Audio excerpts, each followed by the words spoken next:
The Scottish politician has admitted British MEPs are plotting to turn Brexit round in Brussels thanks to the help of an anti-Brexit consultant. The SNP MEP said he has hired former UK negotiator to the EU Steve Bullock to produce research warning about the awful effects of Brexit. Speaking at a European Parliament-sponsored event in Edinburgh on Friday, Mr. Smith said, "We need to be really careful about this.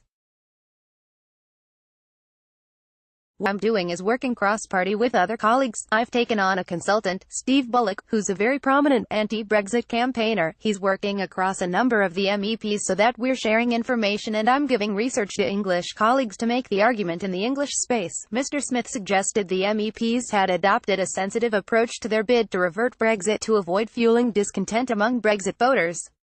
He continued, "We've got to be really sensitive to this.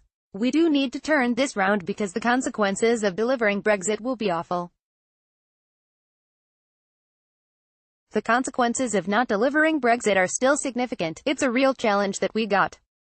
We're on it, but sometimes we need to do that a wee bit quieter than perhaps is usually my style." Following the 2016 EU referendum, Mr. Smith begged Brussels to change the rules for Scotland's admission even though 38% of the Scottish public voted leave in the referendum.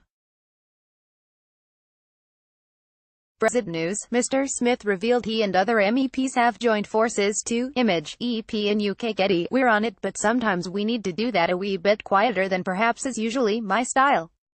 Alan Smith. Mr. Smith said, "The people of Scotland, along with the people of Northern Ireland and London, voted to remain within our family of nations. But please remember this, Scotland did not let you down. Please, I beg you, do not let Scotland down now." The SNP has been openly opposed to plans to leave the European Union, and the party has since threatened to vote down Theresa May's final deal unless she agrees to negotiate a bespoke trade deal for Scotland. First Minister Nicola Sturgeon claimed in June she would seek a special arrangement for the Scottish economy mimicking the future agreement the British government is expected to secure for Northern Ireland. Mrs. May has however refused to seek an alternative trading arrangement between Scotland and the European Union to implement after Brexit.